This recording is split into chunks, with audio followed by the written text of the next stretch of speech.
These are not my notes for tonight. This is a little letter that I received from a mother of one of our listeners. The little girl's name is Kathy Long from Parma, Ohio. And the mother writes, Kathy, our little 2-year-old daughter thoroughly enjoys watching you. In fact, when it comes time to go to bed, you get many kisses as a good... She's 2 years old. Did you hear that, the first part? You get many kisses as a good night, and even then she wants to stay up. She sits in her rocker, almost spellbound during your entire talk. I wish you were on more frequently. A few weeks ago, in anticipation of a new arrival to the family, we purchased a new dryer. It is the type with a glass window in the front. Kathy watched me put the clothes in and saw them tumble around for a while. And then she turned to me with a puzzled look on her face and said, "But, Mommy, where's Bishy Sheen?"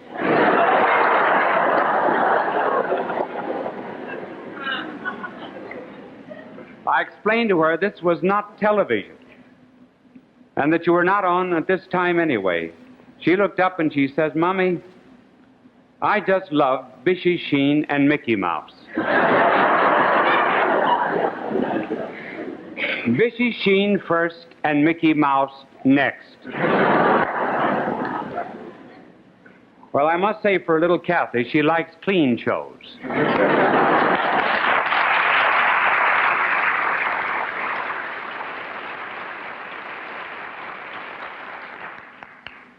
In this telecast, the three greatest confessions of history, the confessions of Augustine, the confessions of Abelard and Heloise, and the confessions of Jean-Jacques Rousseau.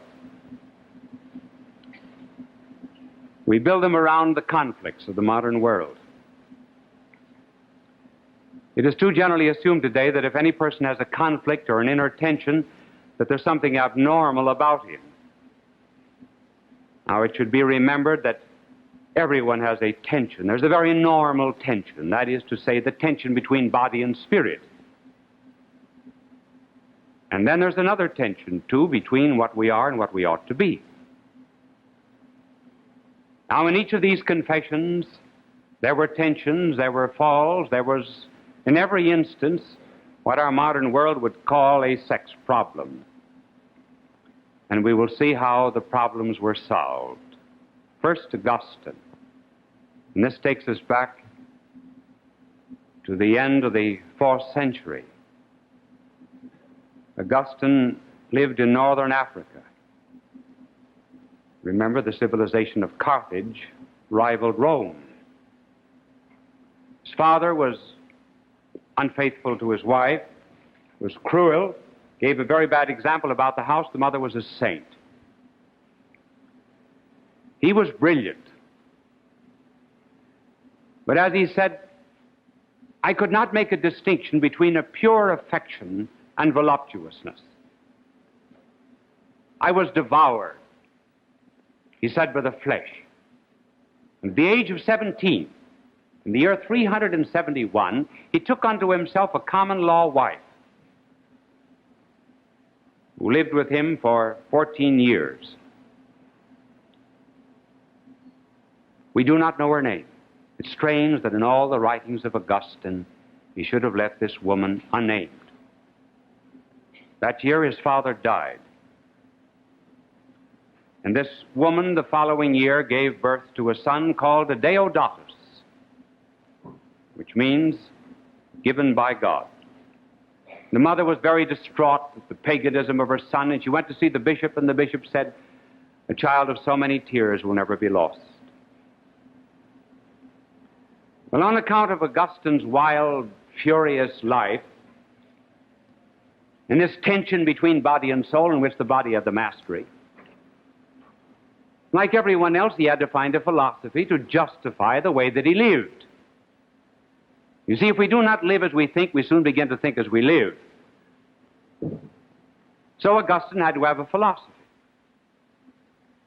And his philosophy that he chose was Manichaeanism. Now, Manichaeanism was a philosophy that believed that there's an absolute principle of good and an absolute principle of evil. He chose that philosophy because relieved him of responsibility. After all, he could say, I'm determined to be the way that I am, hence I need not be good. His mother had always prayed that he would never go to Italy.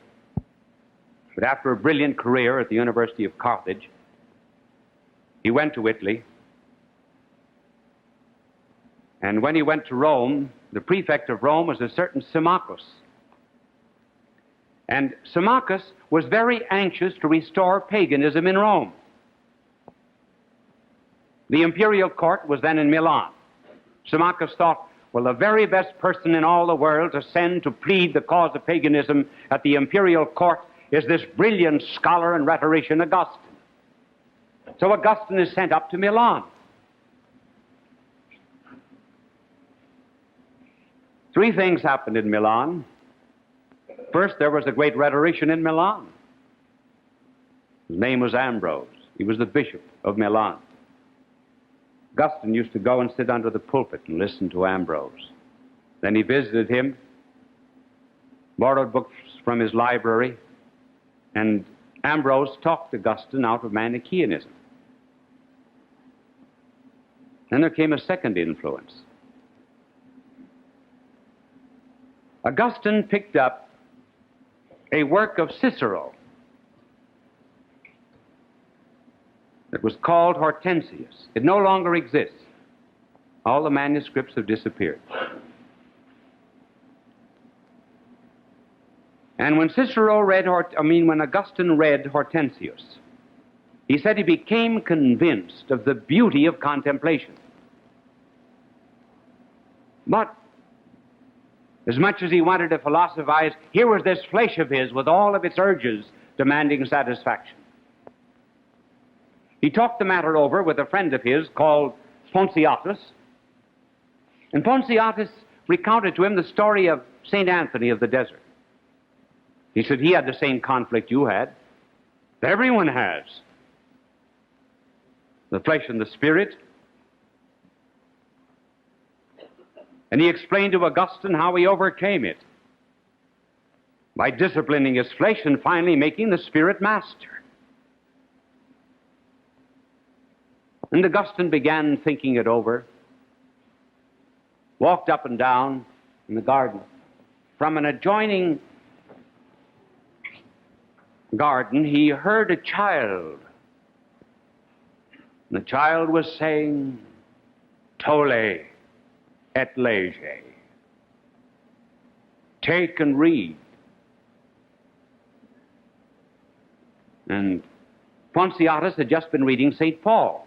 Augustine picked up the book in obedience to the injunction of the child.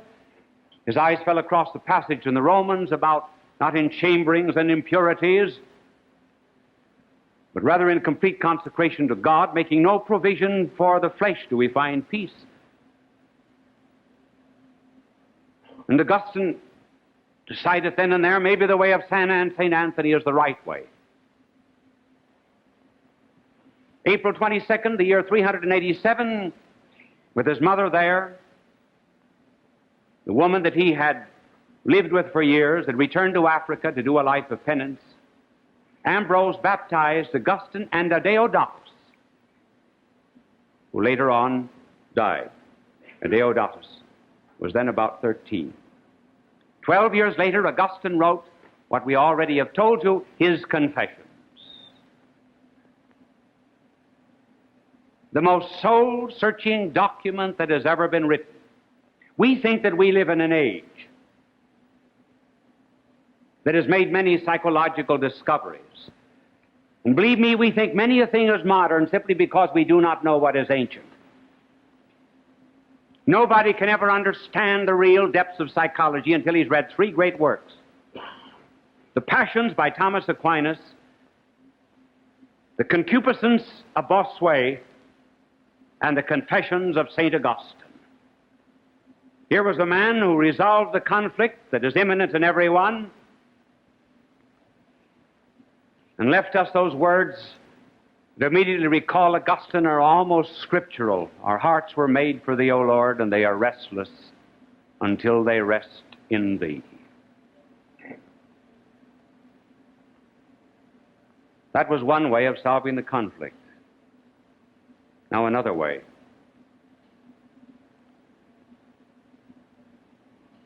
The time 700 years later, around the 1100s. The boy is tired of living on his father's farm at Nantes. He comes up from Nantes to Paris, which is one of the intellectual centers of the world. He's brilliant, skilled in speech. He decides to become a great philosopher and teacher. And great he did become. In those days, people talked philosophy just as we talk politics today. Just as in the 4th and 5th century they talked theology. Cyril of Alexandria had to get up one day in a pulpit in the 4th century and say to his people, I do not want you people talking the hypostatic union in barber shops. Can't you imagine some woman under a hairdryer talking about the hypostatic union today? Well, here in the Middle Ages, they were talking philosophy. Abelard was brilliant. He loved to debate. He went from one school to another. Finally came a great debate with William of Champeaux. The University of Paris was then being born. It was alongside of the Cathedral of Notre Dame. It was the cloisters, the portals. Not the present cathedral, but the one that just preceded it. The present cathedral was soon to be built. Thousands of students always came to listen to Abelard. He was almost invincible in discussion.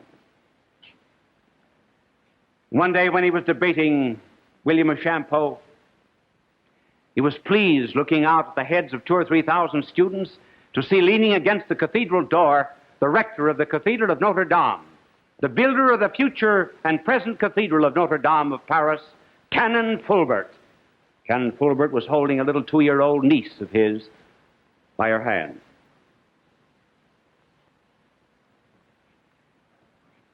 Abelard was 22. 16 years passed. Abelard is 38.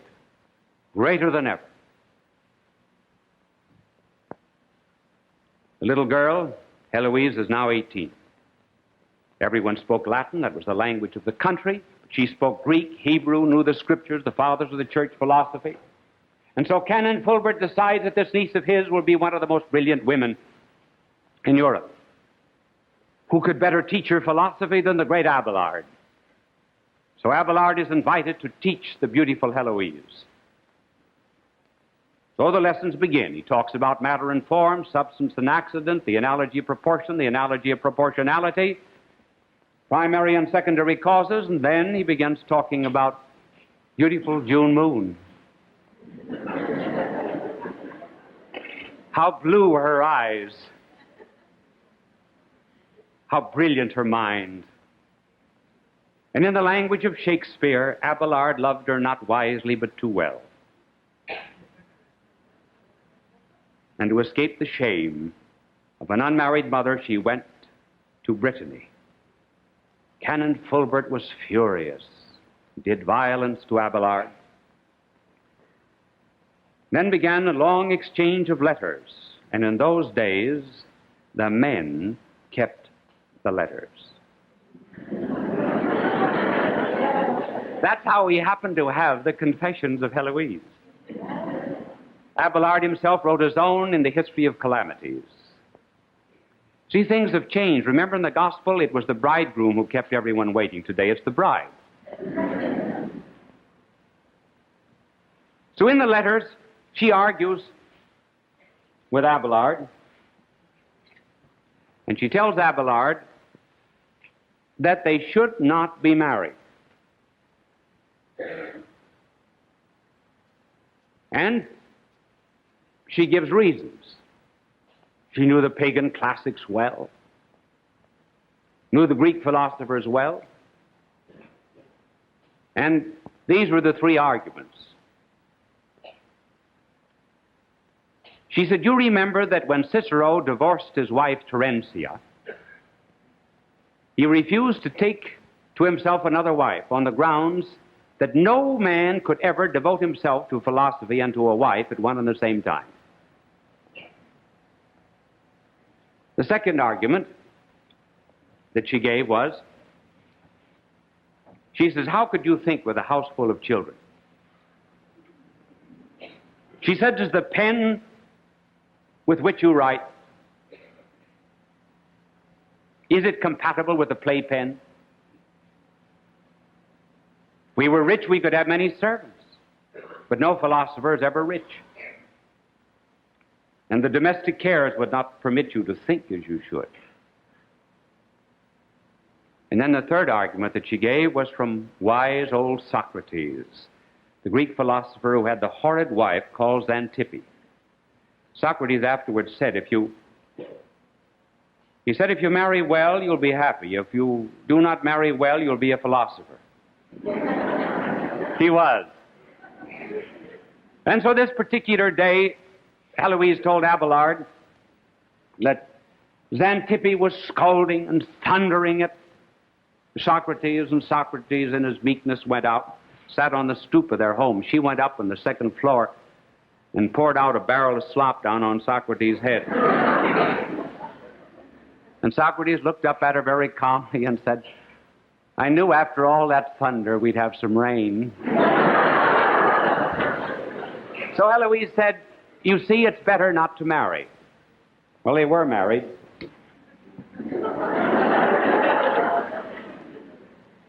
And then Heloise is induced by Abelard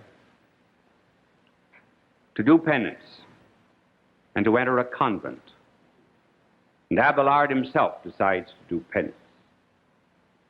It is never so very sure from the letters of Heloise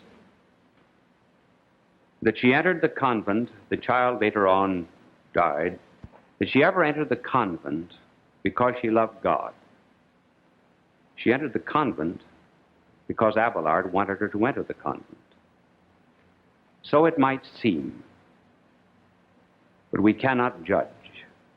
In any case, Abelard lost all of his popularity, lost his skill in debate, and was ignominiously routed by Bernard of Clairvaux.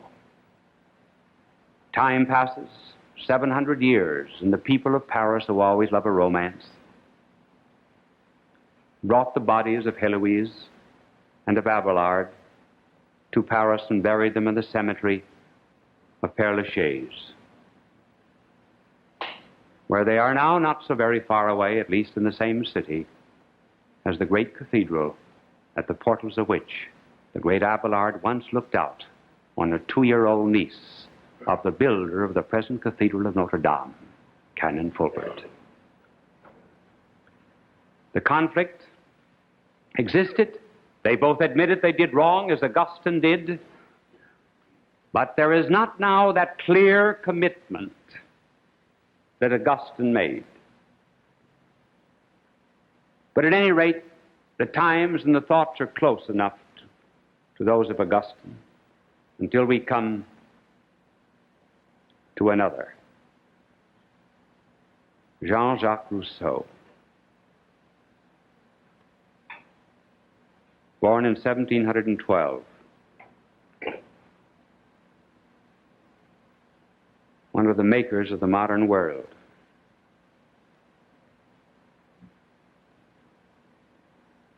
Unfortunately, his mother died when he was young.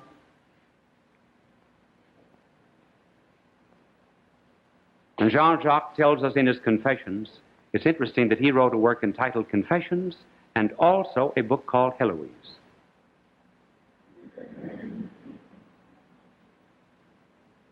So we put the three of them together tonight. His mother died when he was young. His father taught him to read. He could read at the age of 5. And his father used to keep him up late at night reading to him lascivious novels.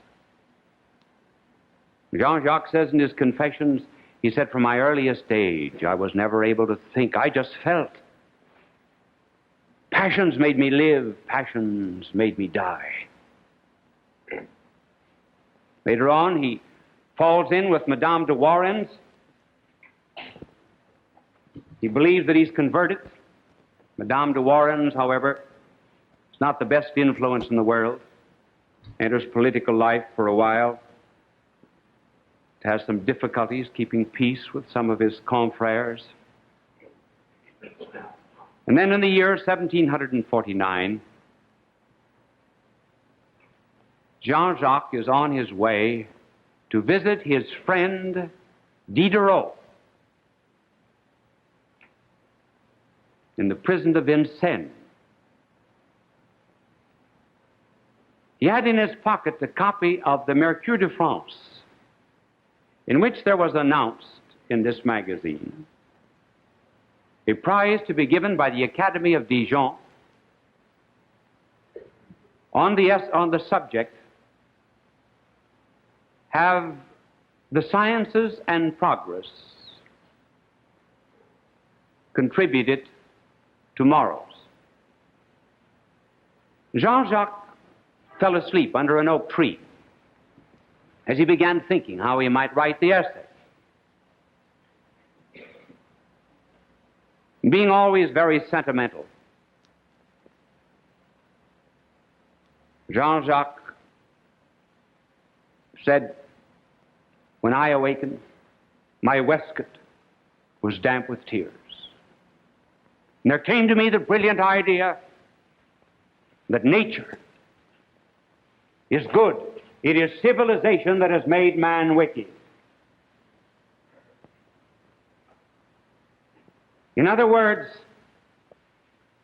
follow the instincts, however base they be. You cannot be accused of being wrong. There's something external that makes you wrong. He called it civilization. Marx would call it capitalism. Freud would call it a nid complex, or father complex, or a mother complex, coming from the id. It made no difference which.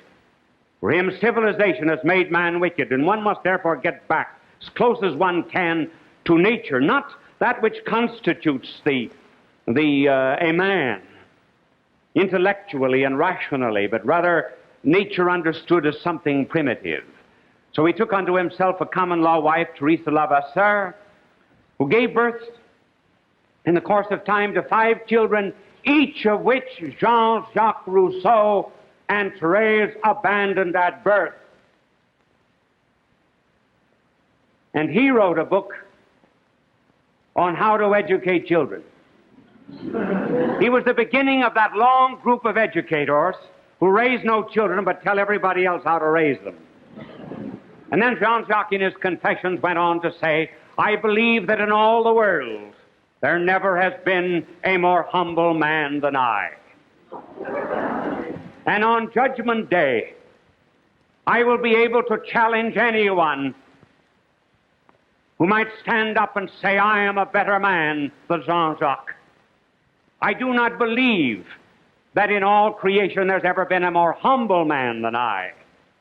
And if I thought that there was a holier man than I in the world, I would commit suicide." This is Jean-Jacques Rousseau, who gave us romanticism, who gave us sentimentalism, who gave us the primacy of the ego. He was the type of man who might be seated at, for example, at a piano. Here's a composition before him. He strikes the wrong key. But instead of looking at the standard, namely the composition, and hitting the right key, he says, however I feel, that will determine the note that is right. And Jean-Jacques, therefore, gave birth to an entirely new concept of how to handle the conflict, namely give way to it and call it right. You see here, we've gone a long ways from the confessions of Augustine, Abelard, and Heloise. In those other days, and still with people who are sane and rational, when they do anything wrong, the cuts are clean, almost like the Red Sea that has been parted. You can see the flesh on either side, and the blood is pure. Those are the wounds and the sins of normal people, but here, with Jean-Jacques Rousseau and those who have followed in this primacy of the sentiment and the denial of reason, the wounds are like cancer underneath. And all that people can deal with are merely the effects of something that is hidden. And it's these hidden wounds that cause so many of the ills of our modern world. And yet, Augustine had given the answer before. It makes no difference how late it be when one begins to clean out the wounds. When he does finally clean them, he can say, as Augustine said when he was transformed, "Too late, O ancient..."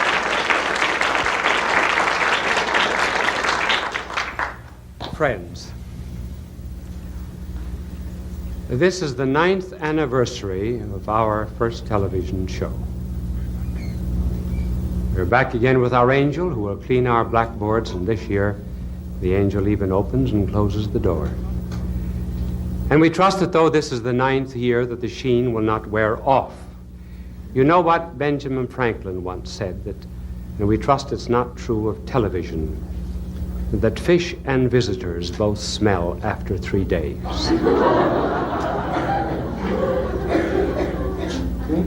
Just before the show, we were testing the loudspeaker. And there came to my mind a story about Senator O'Gorman years ago here in New York. He had deep stentorian tones that could be heard in the uttermost bounds of the old Madison Square Garden. And he was talking on a political subject. And this particular night, 3 members of the political opposition came in, and they sat on the front row where they could hear the senator very well. And finally the senator began warming up, filling the garden with his voice, and one of these inebriates, for one of them, all 3 rather, were in a state of amiable incandescence. One of them leaned back and said, "Louder." And the second, "Louder." The third, "Louder." And O'Gorman, the skilled orator, not to be disconcerted, immediately began talking about the last judgment. And he said, "And on the last day the Lord will send forth his angels, spreading death, fire, disease, and destruction upon the earth.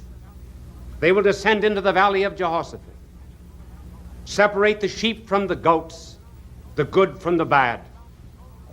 And as he mounts the golden throne of judgment, to pronounce eternal sentences of condemnation and righteousness, some drunken fools from Albany will stand up and say, 'Louder, louder, louder.'"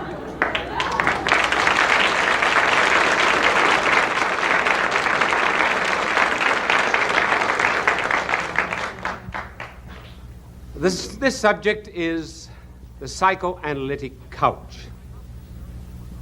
Couches are very important in our modern mental world, but I'm going to tell you the story of 2 couches. The first couch. The first couch became rather important thanks to Sigmund Freud, who did so much to popularize the method of psychoanalysis. Freud used to sit at the head of a couch, rather hidden from his patient, in order that his personality would not be too much emphasized, and then he would query the patient on the couch. Now, this first couch, of which we are to speak, was characterized by these 3 factors. First of all, the patient was on the couch.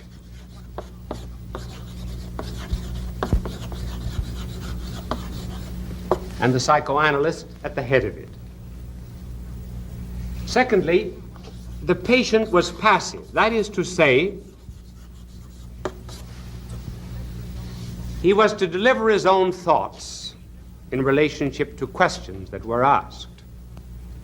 The patient, as it were, took his medicine lying down.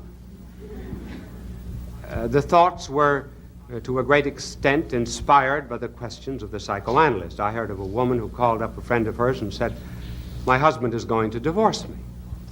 And she said, "Well, so what? What do you think about it?" "Well," she said, "I don't know what to think. I haven't consulted my psychoanalyst."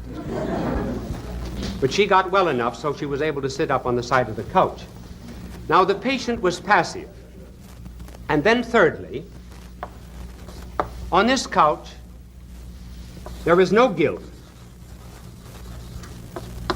no sin, one never does anything wrong. One may have a complex, but one has never committed a sin. And the reason is this. According to this theory that uses the couch, man has, first of all, what is called a superego.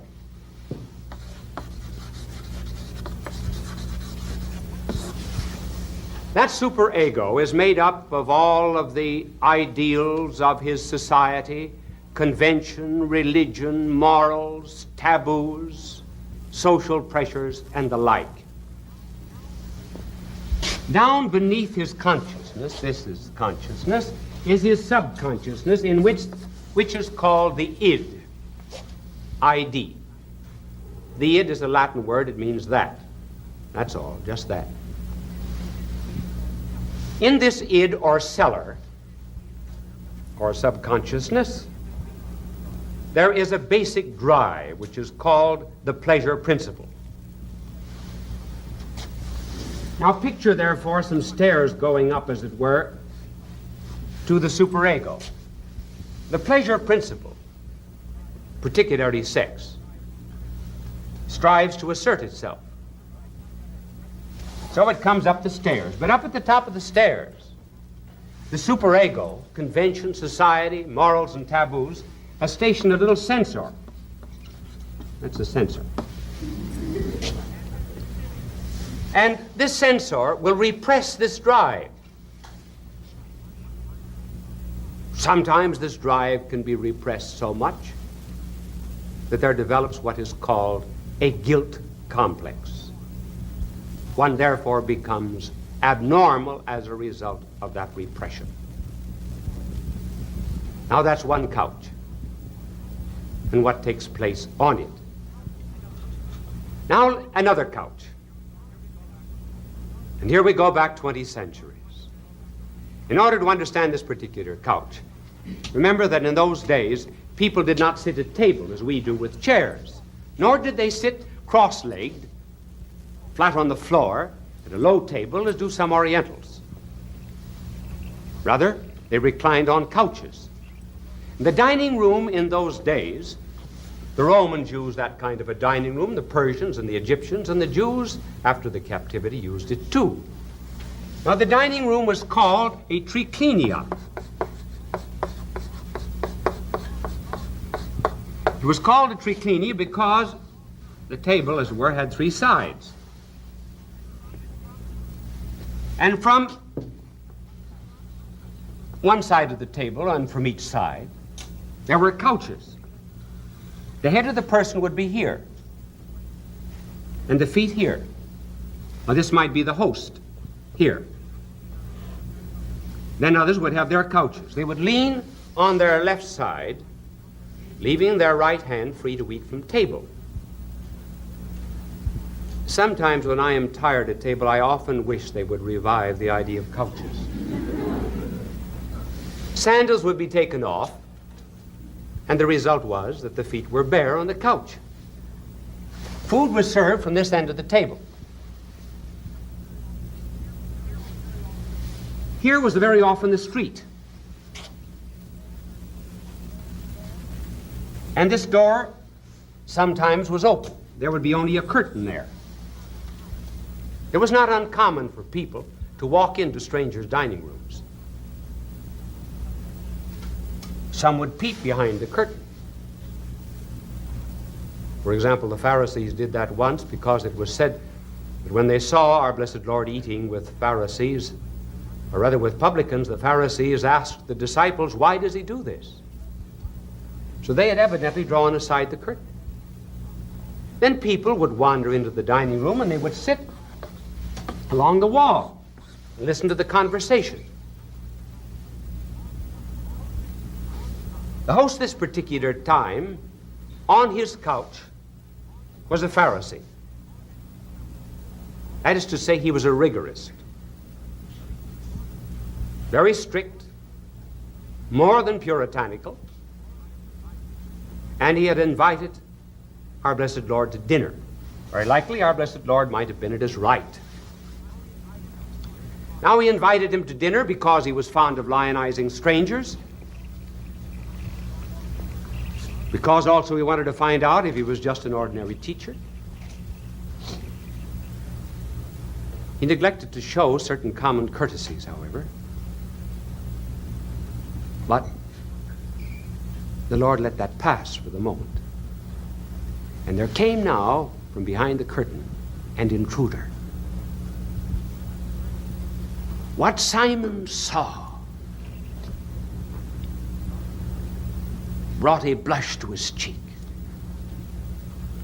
He would not have minded it if anyone else had been there. But the master, what would he think of it? The intruder was a woman. Her name is not mentioned. Her profession is she was a sinner, a woman of the streets. She did not just happen to wander in.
tonight.